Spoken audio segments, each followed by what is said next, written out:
Today is a day we remember, honor, and reflect on the tragic events that took place in our country's history 19 years ago.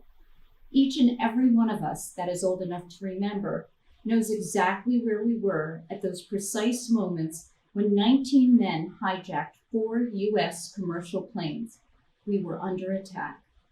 The first target was the North Tower building of the World Trade Center that was hit at 8:46 a.m., followed by the South Tower at 9:03 a.m., then the Pentagon, and the final target, United Airlines Flight 93, that crashed in a field near Shanksville, Pennsylvania. A total of 2,977 lives were lost that day, and more than 6,000 were injured. Life as we know it was forever changed, and we were tested as a nation and proved that America is resilient. We were shaken, but not broken. Let us take time to remember and honor those brave Americans who lost their lives, and to the first responders that didn't hesitate to help their fellow Americans. Please join me now in observing a moment of silence in remembrance and reflection of those who have fallen.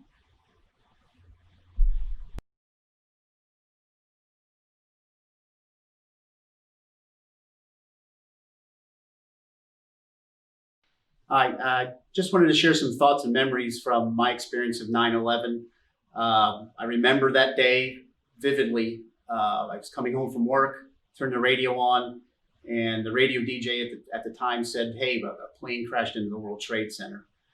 That stuff doesn't happen normally, but things happen like that happen. And just before I got home, the second plane hit the second building, and the DJ on the radio said, "Hey, we're under attack." So my first thought was to, make sure my family unit was okay. I called my parents there. They were a little older, so yes, they were fine. It was horrible what they were doing.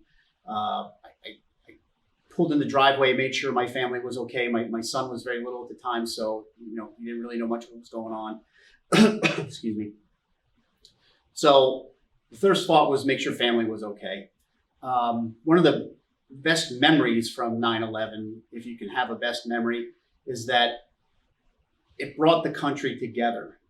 Out of something horrible, I don't think the country was more unified during that year and the years after than they are now.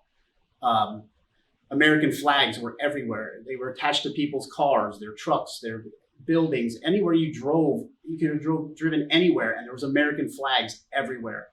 You'd pass somebody driving, you had American flag, they'd blow the horn and wave at you. It was a profound moment in U.S. history that actually brought the country together.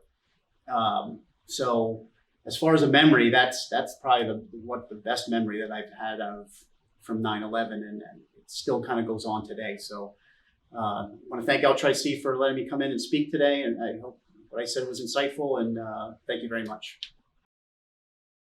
Oh, say can you see by the dawn's early light what so proudly we hailed at the twilight's last gleaming, whose broad stripes and bright stars through the perilous fight o'er the ramparts we watched were so gallantly streaming, and the rocket's red glare, the bombs bursting in air, gave proof through the night that our flag was still there.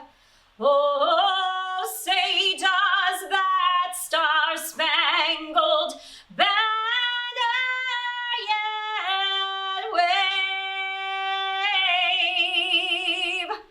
o'er the land of the free and the home of the brave?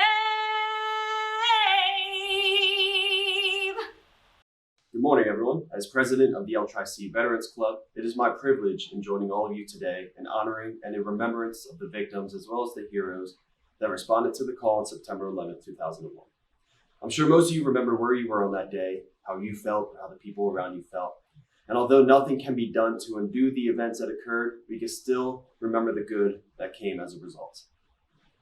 September 11th is now a day of remembrance, of not just of what had happened, but of how proud and strong this nation is when we all come together. It doesn't have to be everyone's mission to run bravely towards a burning building. However, there are other ways that we can help honor those brave individuals that were affected by the terror attacks on September 11th. One way is to hold a moment of silence to honor those brave individuals. Another is to attend a charity event or donate to a charity, as there are still many that are committed to raising money and giving support to families of those killed or injured and to the first responders that risk their lives in an effort to save as many people as possible. You could also send thank you cards or messages to local first responders, also contacting organizations that allow you to send care packages to brave service members that are currently serving overseas.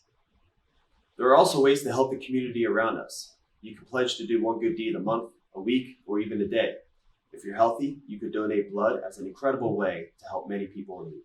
Volunteering at local food banks or helping to pick up trash around the community are also ways to help do our part for the greater good.